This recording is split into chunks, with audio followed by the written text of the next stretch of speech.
Hello everyone, welcome to Toyeen Talks. Enjoy. Until I'll see you in my next video. Stay safe, stay blessed. I love you all. Bye. I was highly disappointed when I heard that from you. And that's my own opinion. I was highly disappointed. I whole chairman. I heard it.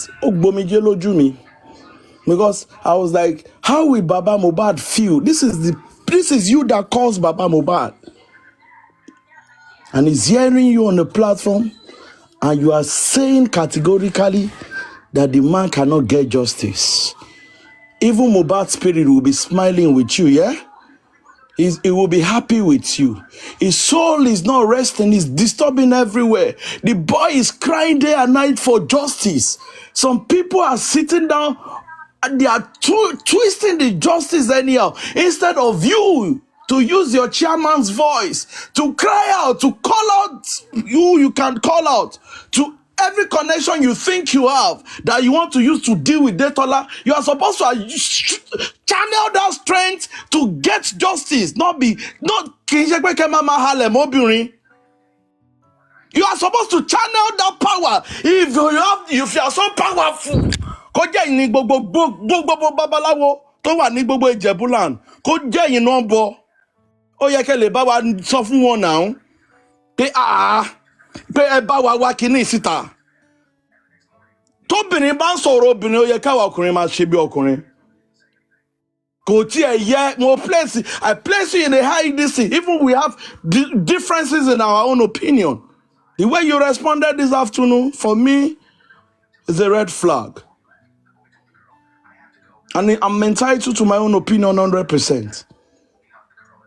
If your son were to be Mohbad, and somebody that has been talking to you for the past how many months, you now heard the person on the platform saying that you can't get justice. I presume you will be happy, sir. I presume even Crunchy Queen told you Birin, because you said anytime she's on a platform, you get notification and you go there too.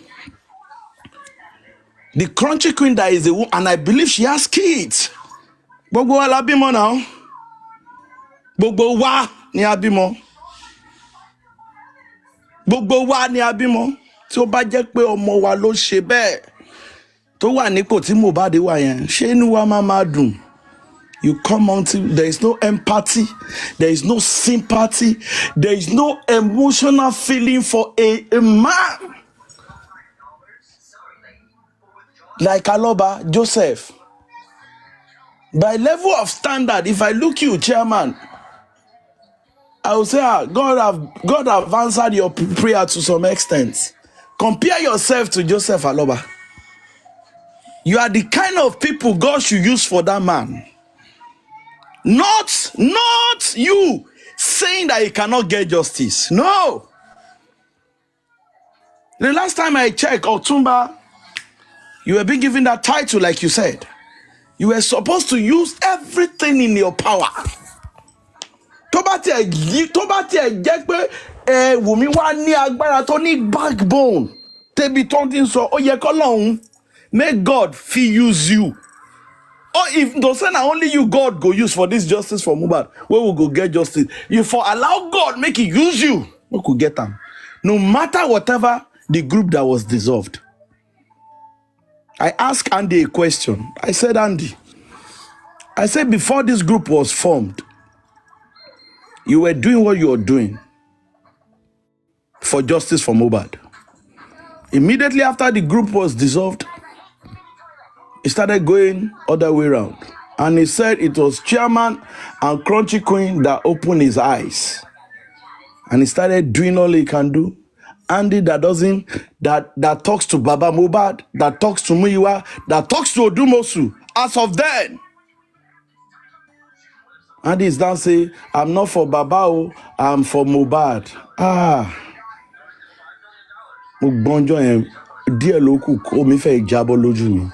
Mo ní tó bá jẹ́ pé ọmọ àwọn tó ń sọ̀rọ̀ ẹ ni Mohbad, ṣé inú wọn máa dùn kán máa gbọ́rú kan báyẹn?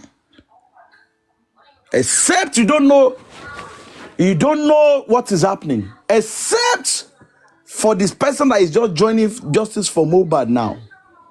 We believe and we know that, oh, nǹkan tó ń ṣẹlẹ̀ yìí, ojú lásán kọ́ ni, ṣé ojú lásán ni? Ìyàwó ní ọkọ òun kú sínú ilé, gbogbo àwọn tó wà nínú ilé wọn ò sọ̀rọ̀. Police ń ṣe léè tó ń ṣe. Police náà ń yọ bọ́rọ̀, ń yọ bọ́rọ̀, ń yọ bọ́rọ̀. Ṣé ojú lásán wá kọ́ ni? Ṣé ojú lásán ni? Nǹkan tó yẹ kẹ́ pa gbogbo agbára yín papọ̀. Kẹ́ máa wà ibi táwa báyìí táwa ò kí ń ṣe chairman tá ní sọ pé this justice is ẹ̀. Táwọn obìnrin ti sọ pé justice is ẹ̀ a máa gbá ni. Ẹ̀yin ló yẹ ká máa rí níwájú. The likes of you, irrespective of the group that was dissolved, sir, Mr. Chairman, the likes of you, you are the one that is supposed to be encouraging us because of your doggedness in believing that we'll get justice. But what do we get? You are now going to platform, you say you are catching crews, you are telling women that you are sorry, we cannot get justice. And these people, they knew how close you are to the Alobas family, based on the group, based on your three-way calls. I pray to Almighty God, nǹkan tó ṣẹlẹ̀ sí Aloba, kẹ́ni kankan nu wa máa taste ẹ̀. At the peak, tí ọmọ wa tó jẹ́ ológo ọmọ wa tó fẹ́ bẹ̀rẹ̀ sí máa ṣoríire, kò ní jáde láyé lọ. So that we don't know what this man passed through.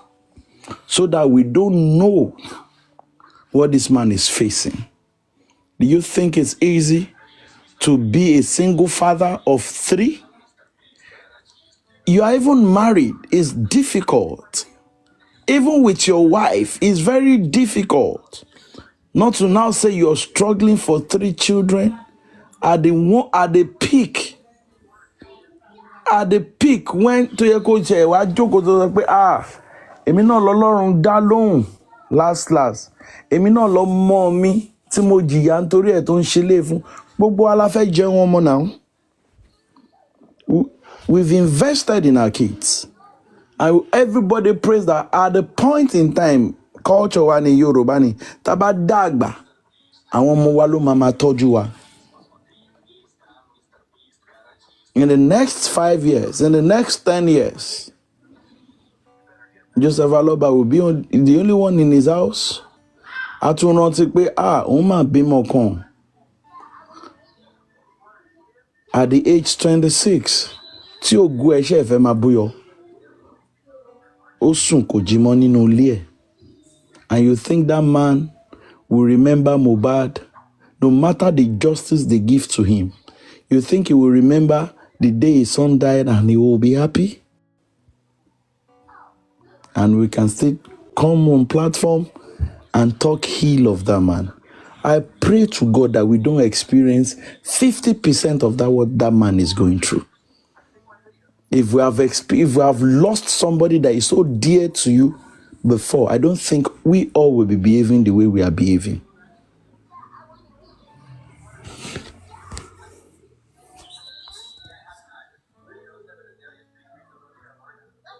Thank you very much.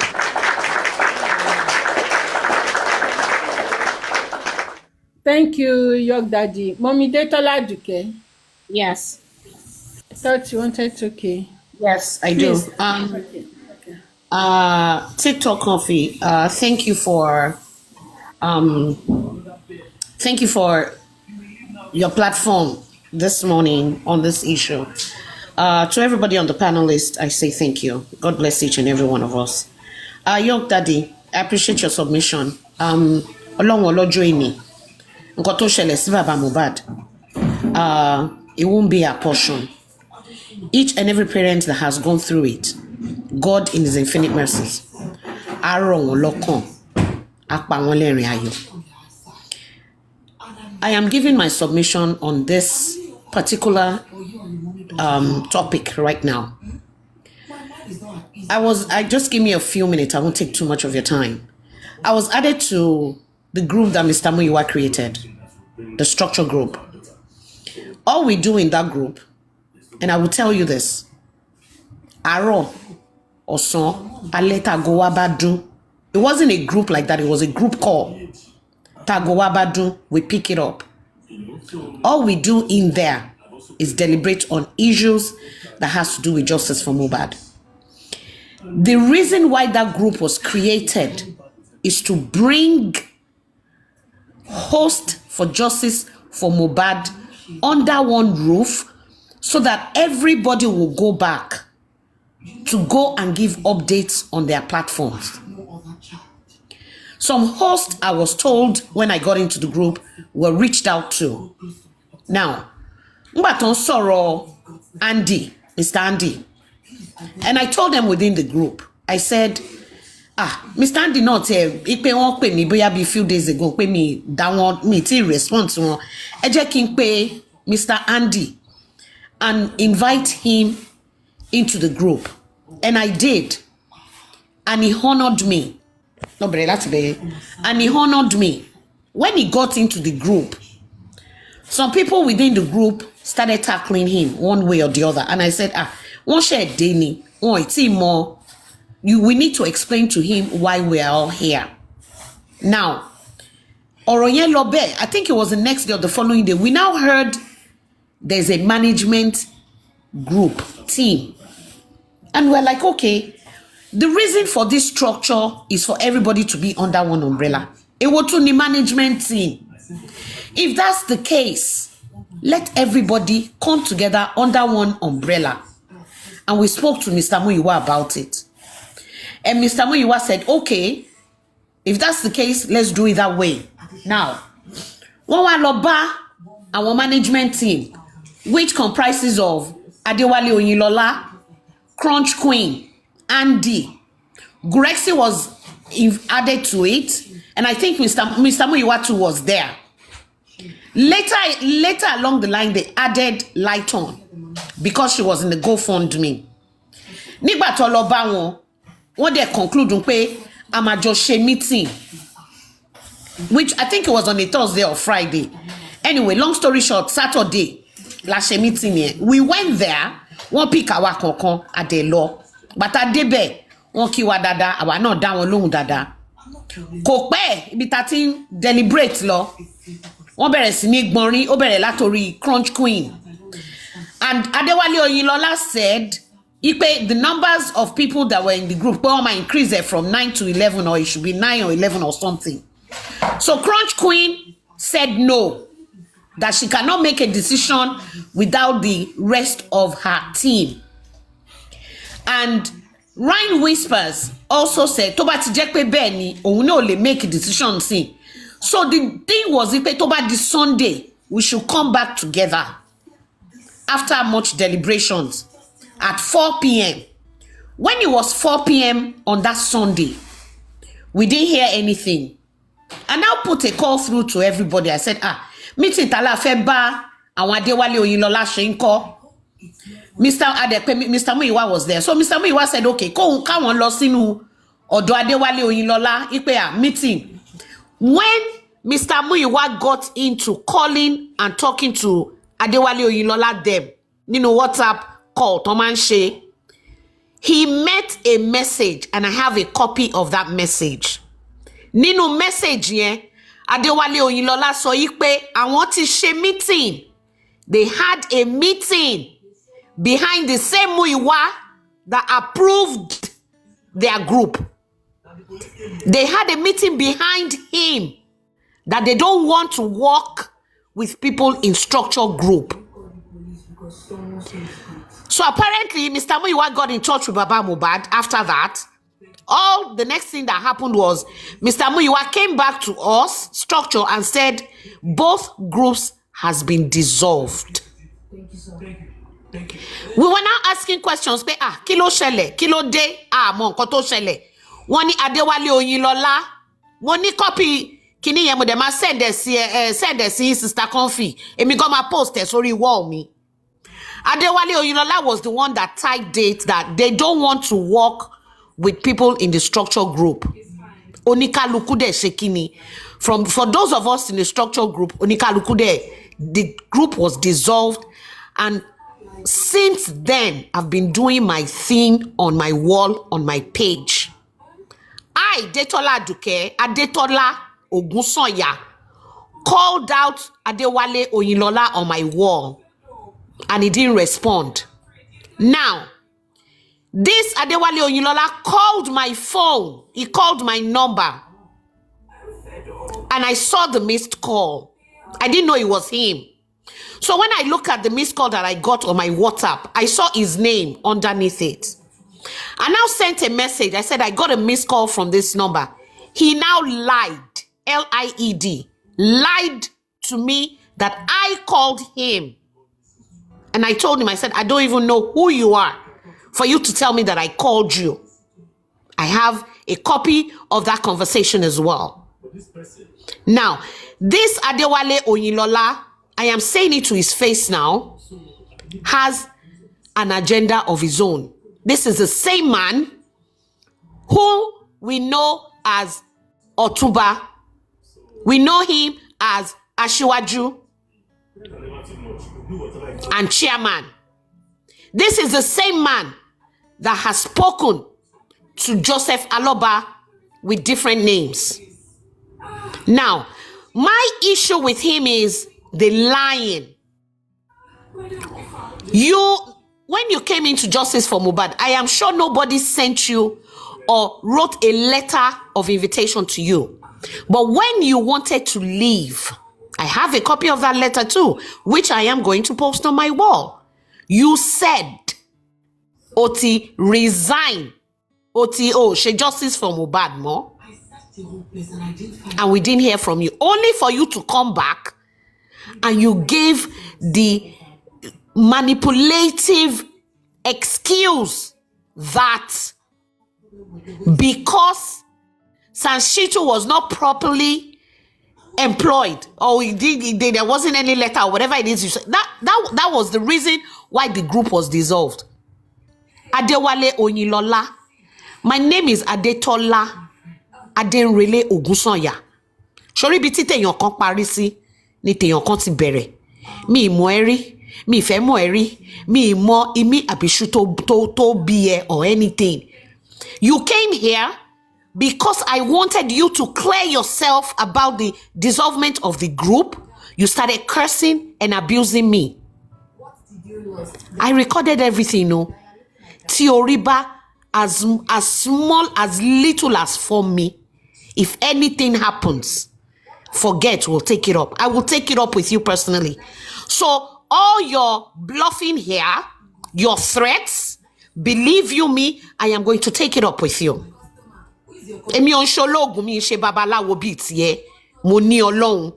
I stand on my feet and the Almighty Allah. I am doing and I am inside Justice for Mohbad because abiamọ ni mi. Mo ní ọmọkùnrin, mo ní ọmọbìnrin. Nto de ṣẹlẹ̀ sí Mohbad. Mi tọrọ ru ẹ̀. Mi de tọrọ ru ẹ̀ for anybody listening to me.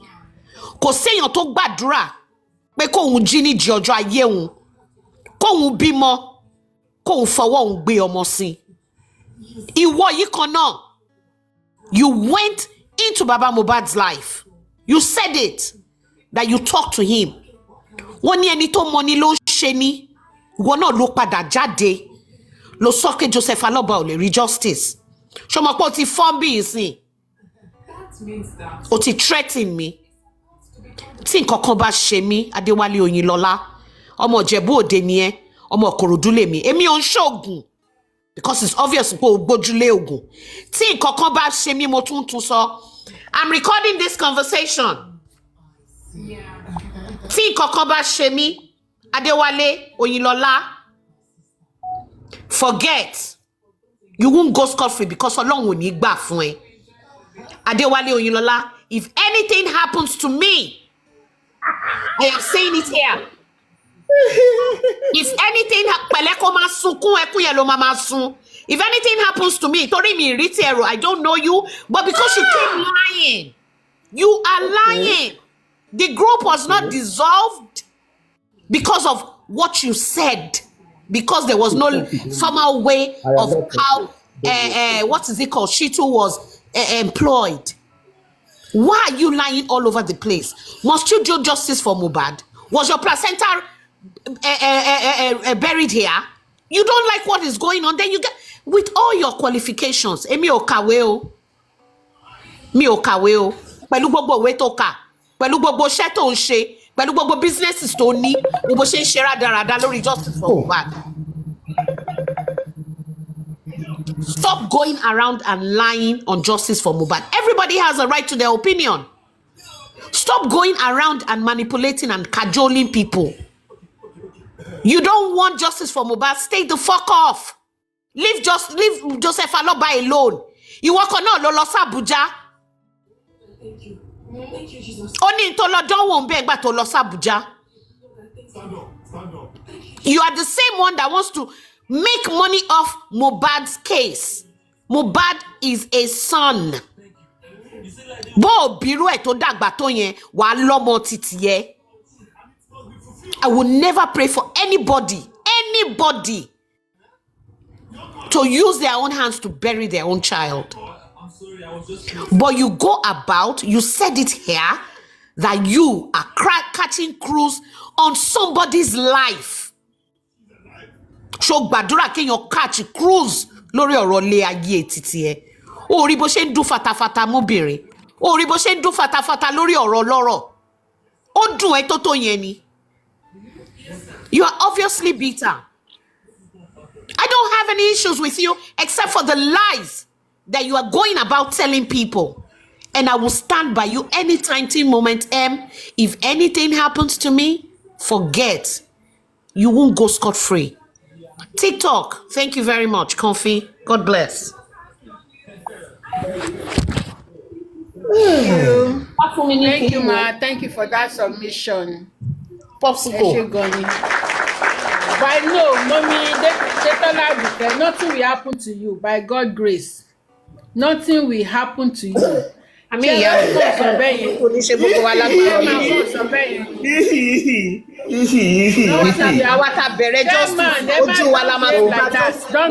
that. Chairman, don't behave like that. Comfy kọ́tẹ́ mi ò fẹ́ lélẹ́yìí o. Mi ò fẹ́ ojúṣàájú kọ́tẹ́ mi ò fẹ́ lélẹ́yìí ojúṣàájú mi ò fẹ́. Mi ò fẹ́. Kẹ́kẹ́ má bí èkó bẹ́ẹ̀ yẹn. Mo ní kẹ́mi nígbà tẹ̀dẹ̀ ń sunkún tíṣẹ́ mú. Ẹ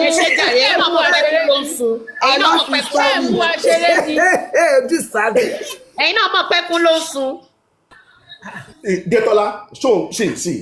You mọ̀ pé jẹ́jẹ́ ni mo jókòó. Sorry, mo ní Detola. Sorry to mention that. Sorry. Comfy, lè dà mí lọ́pọlọ rú, irọ́ ni, Comfy. Mo sọ jẹ́jẹ́ ni, mo ń gbọ́ nǹkan tó ń sọ. Ẹ sọ pé ẹni ìtòkè ṣe rí nǹkan tẹ̀sán yẹn. Tó sùúrù. Mo ló ti ń ṣe live for the past 30 minutes. Mo gbọ́ gbogbo ṣe ń sọ̀rọ̀. Gbogbo fídíò tó ṣe for the past 2 days. Gbogbo ẹ̀ lọ sẹ́ǹdì sí mi. Mo kàn dẹ̀ ń rẹ́rìn-ín ni. Ọmọdé tó fi rẹ́rìn-ín. Kò ní ìdí consent yẹ, ṣe bó wà lórí péjì mi. Ẹ sọ pé èmi ti block ẹ mi ò ní. Kò ní ìdí kan ṣe máa send yẹ. Èmi ti block ẹ mi ò mọ̀. Kò ní ìdí kan ṣe send yẹ. Listen. Now, what I said was that, mo wá rẹ́rìn pé Comfy ò mọ, díẹ̀ ló mọ̀, nǹkan tó gbọ́ ló fi ń react. I will not be bitter about it. That's me. I will not be bitter. Because if you know the kúlẹ̀ àti nǹkan tó bá ọ̀rọ̀ dé, maybe you will not react like that. I always give. Sherry, me, chairman, listen to me, Joe. Do you know what? Èmi ò kí fẹ́ pé kó máa ṣe pé èmi ò kí fẹ́ àwọn suspicious words yẹn bí kó máa sọ pé tó bá mọ nǹkan tó ṣe kíní kan tó bá mọ kúlẹ̀. Just tell us, let us know. Mi Sherry bí àná one woman tell us tutor. Ìkan náà àwọn obìnrin tell us tutor ní ọ̀dọ̀ mọ̀mí Jokem tẹ̀lọ níjẹta. She came and she was saying that kí ló tiẹ̀ ṣe sọ yẹn náà tó ní pé wípé the atrocities àbí báwo ló ṣe sọ yẹn náà pé the kíní kan of Sam. You cannot tell us and you are saying the atrocities kan ló pé. Me, I don't like this word. Antecedent. Antecedent. Normal. I know your antecedent. I know your. Oh, might be negative. Oh, my. It sound negative to somebody. So what are the antecedents? And you repeated the same thing. You too. You repeated the same thing. That video. Now, please. anybody máa pè mí stop calling me. wọ́n fẹ́ ní pé kẹ́ kúrò lórí live yìí wọ́n fẹ́ ní kẹ́ kúrò ní. Comfy wọ́n fẹ́ ní kẹ́ kúrò ní. hold on see nǹkan tẹ́mi ò like lélẹ̀ wọ́n ní etí tó now fídíò tó play tó ń sìn ó play ẹ̀ dé ààbọ̀ ó play díẹ̀ tán ó play ẹ̀ tán kó wá fi mọ final submission mi. ibi tí wọ́n rí no kí final submission aṣàgbọ́lẹ̀ ni pé there won't be justice. Ibẹ̀ yìí nǹkan tá a fẹ́ mú kókó that is not my final submission. That is not my final submission. Ibi táwọn èèyàn ti máa ń fúdọ̀ mọ̀ nǹkan tẹ́ máa sọ lórí cyber tẹ́ bá ti wà lórí cyber no ẹ máa filter nǹkan tẹ́ máa sọ wọ́n ń pè yín pé kẹ́ kúrò lórí live. Comfy, can you allow me to speak without interjecting me and I will be done, okay? Mi ò lè sì sí gbogbo nǹkan tó ní kálukú sọ opinion ní kálukú ló express, okay? Mi ò lè sí.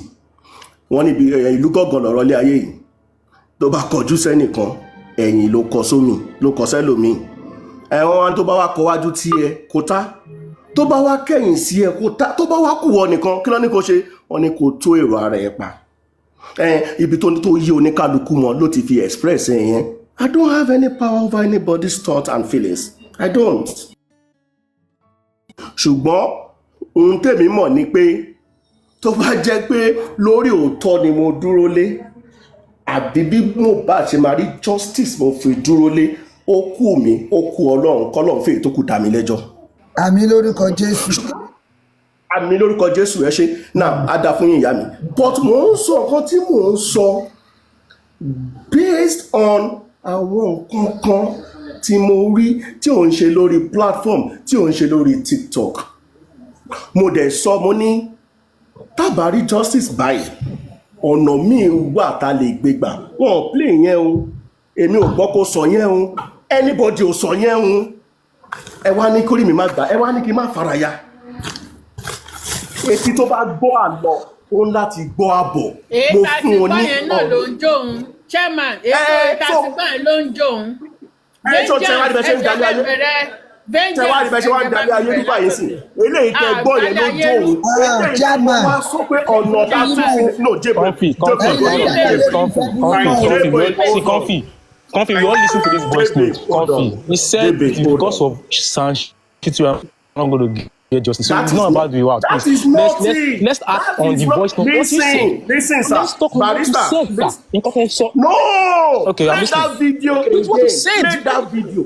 Play that video and listen carefully one after the other. You said the way. Hold on, please. You said the way and manner. Listen, please. No. This is not a platform. This is not a platform where you come and say something that will not. Barrister, jẹ́ ká ṣe kíni ní decorum. I am not a kind of person like that. But tí wọ́n bá provoke mi kan gidi, tí n bá yí padà mi ò dá o. Inú mi ò dé dá. Inú mi ò dá. Mo mọ inú mi ò dá. Torí ẹ̀ mo ṣe máa ń fi sùúrù sí nǹkan. Inú mi ò dá. Jama ẹni sùúrù bá yí jà mo fẹ́ sọ ọkọ ẹni sùúrù gbogbo ẹni sùúrù ṣe ni pé gbogbo máàdù yìí lọ àbí ká jẹgbẹ ẹni sùúrù tẹ bá máa sọ̀rọ̀ tẹ bá máa ṣàlàyé kí tó bá pé wọn pílẹ̀ délẹ̀ ẹ sọ fún gbogbo oníkọ́ mọ̀ kéèyàn wá mọ̀ pé ó kébi tó ti mú lè bọ ẹni sùúrù ẹbọ ẹ sọ pé ìbínú yóò dá ẹ máa faraya wọn ò lè faraya ẹ ń ṣe Ọlọ́run ẹ sọ̀rọ̀ ẹ ti gbọ́ kó tó sọ. That is it. Ẹ sọ tẹ máa sọ ẹ má máa throw shade. Gbogbo yẹn náà throw shade. Gbogbo yẹn náà ló máa throw shade because of your. Sir, the reason why you are here. Ẹ má máa kọ̀ go back. Chairman, the reason why you are here is because of your voice note or the conversation you had on the platform. And they played it just on joke, yeah. And they played it. And you said two things. And they let me tell you something. Let me tell you, Barrister, listen. This is how they sow seed of discord. And this is what I've discovered on TikTok. And I'm not going to fall for it anymore. This is how they sow seed of discord. Okay, in my opinion, I don't think we can get justice. Walk out there. But they did not say what I proposed that, okay, ọ̀nà lè ṣí. It wasn't They did not opinion. put No, that it for the wasn't public opinion, to sir. hear. No, And it you wasn't guys an are coming opinion. to say, No, I said, no. This is how they No, sow that's an seed of opinion. discord. No. I am not going to fall for it. No, I am that not is going not to an fall for opinion. it. Why No, Let them go and we play heard? the Why remaining cannot? Why parts. cannot? No. What we heard? Why Let them can't go it and be play. It wasn't an opinion. Coffee. Go It wasn't and an opinion, request sir. for completing parts. You are saying, Tẹ́bá request for completing parts, tẹ́bá gbọ́, then we can have this conversation and not anybody to come and be calling me only. Mi ò nígbà yẹn o. Mi ò nígbà yẹn. If you call me any name that is not for me, mo máa jáde tán fún mi ò nígbà. lóko fi ètà gbọ́ kó ṣàlàyé ètà gbọ́ kó ṣàlàyé. Ọkùnrin ní must you have to be a bull like obìnrin? Now people are saying like yes. Ẹ̀jẹ̀ ní sùúrù ètè bá ń gbọ́ sí máa pọ̀sẹ̀ kẹsàn-án lé lórí. Bàbá báyìí ni. In fact, when there was a letter written by Baba, something, I screenshotted that letter and said to my Baba, did you sign this letter? Only Ben, okay. I saw a letter, sign make it to my okay. So, with all of that, we're going on. So, with all of this, anything around Barrister and Odomosu, there has been a loophole. If they have corrected it now, fine. I don't know. Chairman, I wish they've corrected that. But Chairman, please, can you explain that loophole to us? That loophole that is between them. Please, can you explain to us? You want me to go back to all of this again, right? Yeah, you can please. I can brief because I'm still going to play the remaining. Comfy, if you want me to say a word, please help me beg Detola Duke. Mommy Detola, ẹjọ́ torí Ọlọ́run ẹjọ́. See, Detola Duke, let me tell you this. Because ìgbà tẹ́ ń sọ̀rọ̀ Mommy Detola, chairman ò sọ̀rọ̀ ní tilẹ̀ tọ́lọ́run ṣẹ́gbọ́n ẹjọ́. Thank you. Gbogbo nǹkan tó ṣe ni mo ní archive. I don't like you and I don't want you to come for me. No, chairman, mo ti sọ fún wọn, chairman. Ẹ má lọ sọ́dọ̀ mọ́ mi Detola mọ́ ẹjọ́, mo ti sọ fún wọn. Ọ̀fun kó má ta sí ìwà jáde. I've told her not to utter a word because. Mo ti gbọ́ Comfy, I respect your platform but let me laugh. Ìgbà tí àwọn ń sọ̀rọ̀ mo ti sọ fún ọ pé ìgbà táwọn ń sọ̀rọ̀ ẹ̀yin ò ṣe é tẹ̀ sọ̀rọ̀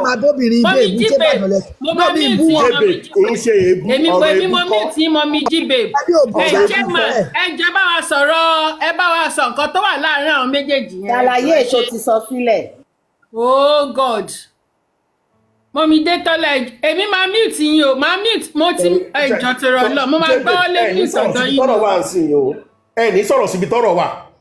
Mo ti sọ fún ọ náà ẹ má dá wọn lò chairman Mọ́mí Detola ilẹ̀ ń prolong ó ti ní kó dákẹ́ ẹ̀yẹ́ máa sọ̀rọ̀ yín lọ. J-Babe mo ní ẹ ní sọ̀rọ̀ síbi tọ́rọ̀ wà kílẹ̀ tẹ́ máa ń gbọ́ mi sódì báyìí mo ní J-Babe ẹ ní sọ̀rọ̀ kẹ́ bá Detola sọ̀rọ̀ Mọ́mí J-Babe Mọ́mí J-Babe ẹ̀yin lẹ̀ jẹ́ kí chairman sọ̀rọ̀. Ẹ má sọ̀rọ̀ mọ́. ẹ̀yin gangan lẹ jẹ́ wọ́n sọ̀rọ̀ ẹ̀yin ó yẹ máa sọ̀rọ̀ lọ́jàre chairman madam. Madam Comfy ó ṣe jàre wo ọlọ́wà gbé ẹ lékè gbogbo àwọn ọ̀tá ẹ lọ. Now you mentioned loopholes abi you mentioned loopholes. Listen, there was a time there was an issue. No, there was a time there was an issue about these lawyers. Okay? And all of these issues are deep internal issues. They are deep internal issues. Don't forget that we were involved. So I was able to ask some questions and to get some facts. Like I said in that video, they were all truths. No, they were all ṣe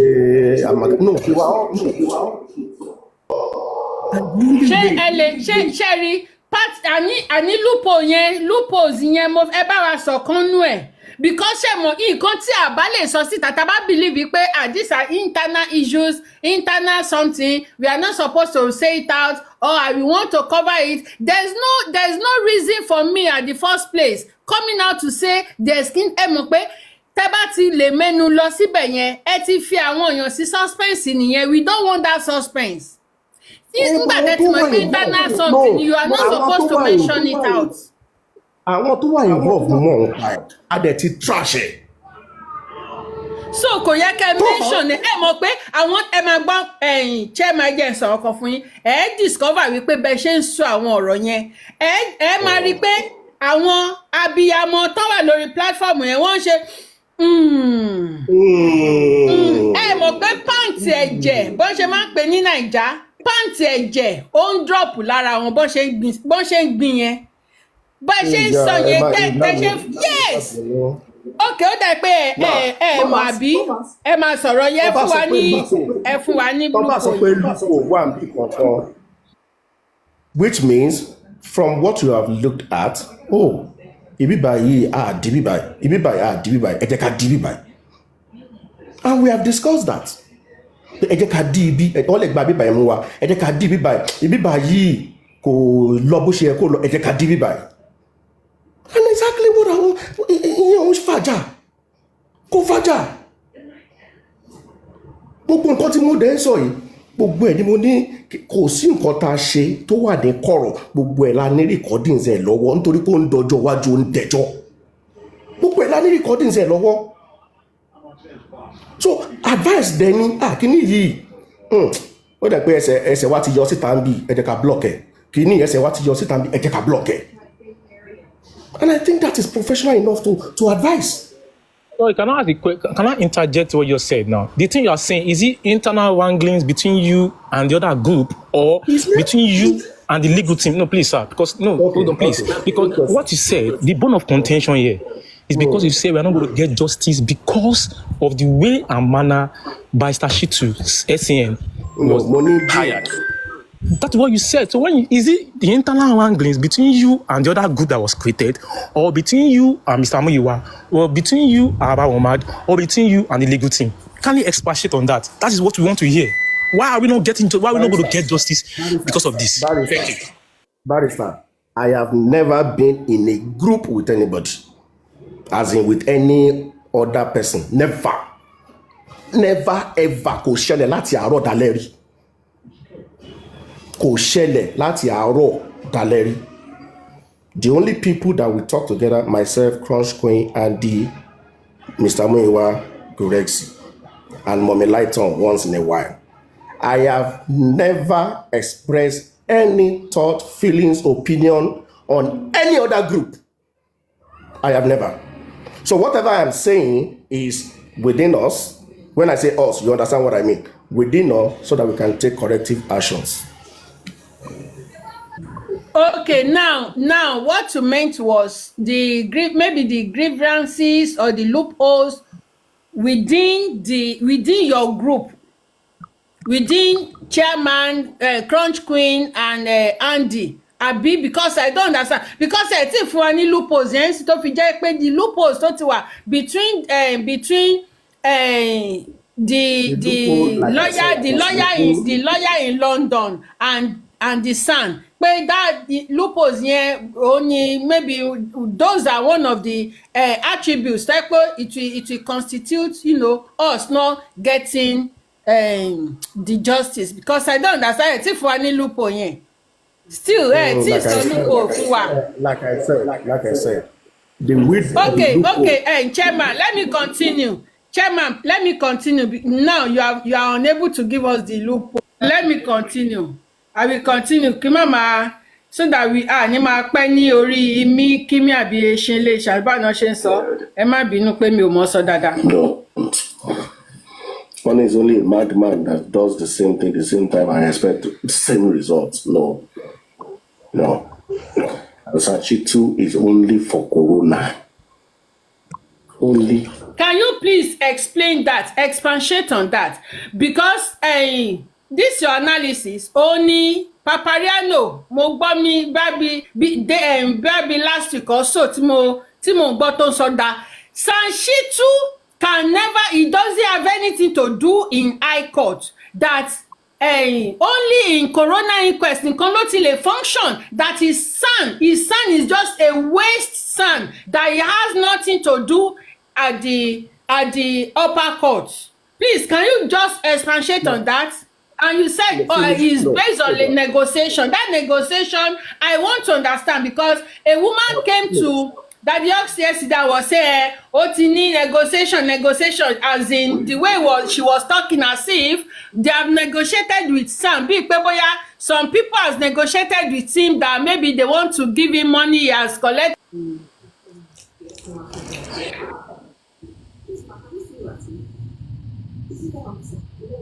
Stand, please. Àwọn nǹkan tẹ́mi fi ní issue pẹ̀lú yín nìyẹn. Now, can you play that nǹkan tó play tán sìn? Play ẹ̀ síwájú sí kò gbọ́ concluding part. Okay, mo ń bọ̀ jẹ́ kí n change kí náà ti ń pè Bluetooth. Torí mo ń change Bluetooth ni. All right. With what is going on, don't expect any miracle from Sanshitu. No. One is only a madman that does the same thing the same time and expect the same results. No. And Sanshitu is only for corona. Only corona.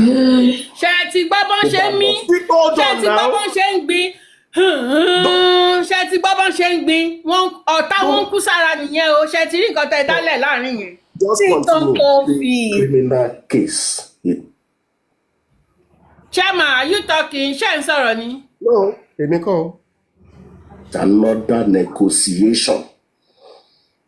Please rewind it. For corona for 10 million naira for corona, in which 5 million naira was deposited, was borrowed and was paid. And the balance of 5 million, maybe they have paid, maybe they have not. I don't really say. So that's the little I can say for now. If there's any other... The little you can say. So about expatiate on that, please. From what I said Sanshitu was engaged for the corona and the 10 million. So what I said was in respect of that money, that if it now goes further, then it's another negotiation, which means for the next line of action. This is very simple. Can I say something, please? It's very simple. Later I saw you is for this. Tó bá wá kọjá sí òdì kejì, tó kọjá sí high court, then is another negotiation. Okay o, a máa fi kún owó yìí ni o, àbá ní fi kún o. It's as simple as that now. Madam Comfy. Jans, please, before you say anything about me, any suru. It's not about chairman now. Jíbe, ẹjọ́, tẹ́bá ti sọ̀rọ̀ mo pé kẹ́ calm down, pé tẹ́bá ti sọ̀rọ̀ ṣe gbọ́, because mo vengeance. Bá wa jẹ́ kó yẹn lọlẹ̀ jẹ́ ṣó ti bá wa yí lọlẹ̀ jẹ́. Then please make it snappy because vengeance wants to ask questions of what. Chairman, gbogbo àwọn tẹ́ ẹ̀ fún lówó yẹn irú chessman yẹn yóò bọ̀ mọ́ àwọn tó ń tì yín ní tìkùtì nìyẹn. Madam, no, I take exception to that. You cannot say what you don't know. You said I want him on full. Do you have a proof for that? Don't say that. Don't say that. I take an exception to that. Don't say it. No. You have to reverse that statement. I will not take it, madam. I will not take it. You cannot use that word. That is a blasphemy. No, do you have a proof of that? Chairman, no, she has to retract that statement. She has to retract that exception. Fún chessman. No, she has to do it by herself. She has to retract that statement. This is how they sow seed of discord. Do you have a proof of that? No, please. No, vengeance. Don't say it's enough. Whatever you say, you must have a proof for it. Don't say that it's not. You have a proof for that?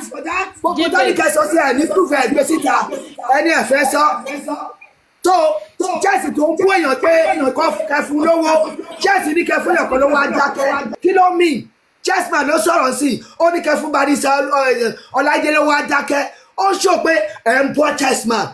That's it. Oh, did the bastard say that? Ó sọ lórí kọ́mẹ̀ntì náà. I just my ear with that. Níbo ló ti sọ yẹn jẹ́bi? Níbo ló ti sọ yẹn Have you jẹ́bi? seen? Have you respected the bastard anyway? Have you seen? Níbo ló ti sọ? I would have respected the bastard anyway. But man, if you chest my if you just ó sọ lórí kọ́mẹ̀ntì tó sọ nìyẹn tó fẹ́. Èmi àti yín la jọ ń sọ̀rọ̀. Èmi àti yín la jọ ń sọ̀rọ̀. Why going to comment section? Why going to comment section? That is your man. Ṣáà iná wá sílẹ̀ ni. G-babe, èmi máa mú ti o, G-babe, ó ti mú ti yẹn jọ tọrọ lọ. Barrister Ọláìdé tó ń sọ pé kán fún lówó nísìnyí báyìí, ó ti ní pé kẹfílẹ̀ ṣó ti eyín, ẹja já mi lórí ẹ̀, ẹ fi chessman lẹ̀, ẹ filẹ̀, jẹ́ kó máa constitute nuisance rẹ̀, ṣe bí mo ní láti ẹ̀kọ́ mọ́wó, ẹ filẹ̀, ẹ fi comment section yẹn lẹ̀, ẹ filẹ̀. Ẹ jẹ́ kó máa jẹ cheat. Let him be shopping shit. Ẹ filẹ̀ jẹ́ kó máa shop shit. Ẹ jọ vengeance your contribution. Vengeance hold on please mo fi wá àtọmọdé yín lẹ́nu. Tẹ́rí gbogbo wa ta wà lórí TikTok yìí on all platforms. Kò sẹ́ni tó jẹ́ ẹbí àbí orí kìíní láti pàdé. Orí ọ̀rọ̀ ọmọ tó dẹ̀ ṣaláìsí unjustly táwọn wá justice fún òun ló gbé gbogbo wa tá bẹ̀rẹ̀ sí ní ṣe tàbí àmọ́ taráàlú náà tá bá wá bẹ̀rẹ̀ sí ní máa ta síra wa tá à ń sọ tó bá jẹ́ pé nǹkan tó ń sọ ó ní evidence ẹ̀rí tó lè gbé jáde pé lóòótọ́ ni nǹkan báyìí no problem èmi ò láì kéèyàn máa antagonize èèyàn without a definite chairman ẹ gbàgbé lórí ọ̀rọ̀ yẹn nǹkan tẹ̀lé bá sọ G-babe, nǹkan tẹ̀lé bá la chairman kí ló nǹkan tẹ̀lé bá sọ evidence fún ni.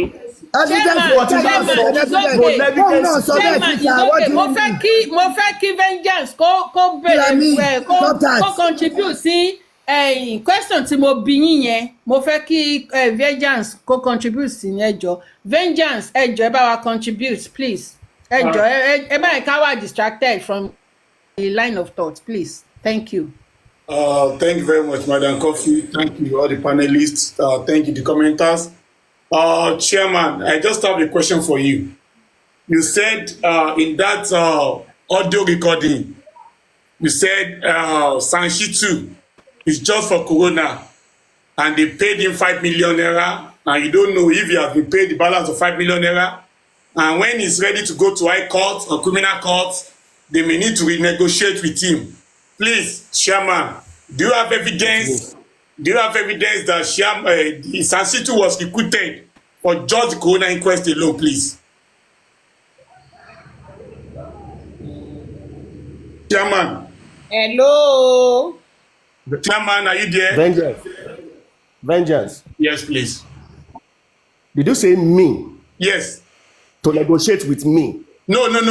I said you claim Sanshitu was recruited for Corona inquest alone, and the package was 10 million. 5 million was paid, remaining 5 million. Then if perhaps the case goes to criminal court, that they may have to negotiate with Sanshitu. Now I'm asking you, do you have evidence to back up that claim? Yes, I have it. Is it an audio recording or a document or anything? It's not audio. It's a video. It's a Zoom meeting. I have it. Okay. We would like to please, actually. Can you play it? I'm not releasing anything. When the chief goes to when it gets to that level, they will bring it out. I'm not releasing anything. Then we cannot take that words for real. Then there's So no. I said it. That is my own. No, it is me. It is me talking, and for everything I said, I have a proof for it. I am not misleading the public. I am not misleading. You are misleading. I am not misleading. I am not misleading. I am not simple question. Simple question. We can never take that. We can't take that. If you see, you can't take it. proof that you have that you cannot bring. to the limelight that you cannot bring to the public, we cannot accept it. So do not bring, don't even mention it. Don't even mention it because don't mention it. You don't, that means you don't approve. No, we will not accept it. Hold on. Anything tabati so Dubai in tabati jela fe ma mo si. Money he who allege must prove. Abi, I have said what I want to say. And Vengeance asked me a very simple and straightforward question. Do you have evidence for what you have just said? And I said, yes. That's the question he asked me. And I said, yes. You cannot bring it forward. Then I don't want to take you serious on that matter anymore then. Okay, consider it as my personal opinion then. Good. Then it's your personal opinion. And then there's a way you put up your personal opinion in public space. You have to let people know that recording confidential Zoom meeting. Not being authoritative and be saying this and this, therefore there cannot be justice because of this and this. Vengeance, hold on. Aduke, it is not confidential. Everybody signed to it and they know we have been recorded. I am not an illiterate, okay? Everybody signed to it. Okay? Hello, yes, Vengeance. Vengeance. Okay, Gracie. Yeah, good afternoon. Good afternoon, Mr. Adewale. Hello? Ẹ máa sọ̀rọ̀ yín lọ Gurezi, ẹ máa sọ̀rọ̀ yín lọ, ẹ bá wa ṣe short. Gurezi ẹ máa sọ̀rọ̀ yín lọ, wọ́n gbọ́, ẹ bá wa ṣe short. Okay. I love to get someone's full attention on it, especially in a situation like this. Well, you are doing what you are doing for a reason best known to you. And let me say this. It's so disappointing and highly embarrassing that with the little time you spent in justice for Mohbad, you were allowed to get close that much with Baba Mohbad, and because certain things didn't go your way, you took a twist and started dragging and maligning this man. All you have been saying concerning Baba Mohbad, look, you can say anything to me, you can do anything, you can look, me or someone, Ọlọ́run dẹ̀ ní jẹ́ n someone, òfò kankan ò ṣe mí, kò sí nǹkan tí anybody lè fi yọ mí. And let me tell you, I am disappointed in you in two reasons, in two ways. First, we share the same alma mater. I am your senior in our programs for almost 4 years. I don't like to display elderliness or superiority. Ọmọ kékeré sì ni gbogbo wa. In the school where we went to, culture, respect, and honor, wọ́n fi kọ́ wa, and you know we instilled highest level of discipline was instilled in us. To God and fatherland. To God and fatherland, yes. It was instilled in us. Baba Mohbad lost his son, a very important something. Ẹ gbàgbé bó ṣe bá wù kí bàbá ṣe ṣe. Ẹ gbàgbé bó ṣe wù ká ṣe. Bó ṣe wù kó ṣe. I am not in a position to advise Baba, despite a lot of lies being peddled around. Whatever the man says he wants to do, ó lè mú wá bí àbá. What I do is I accompany him to succeed in whatever he wants to do. Mr. Chairman, let me reveal this to you this time. The little you think you know about what happened were not fully what happened. There is nothing you knew that the likes of Bossman, Ryan Whispers, Adetola, Lagata did not know, because there was nothing hidden in the affairs of this justice for Mohbad. Both till the finances, how they were spending the money. That Baba Mohbad remains the only signatory that assigned money out of the account.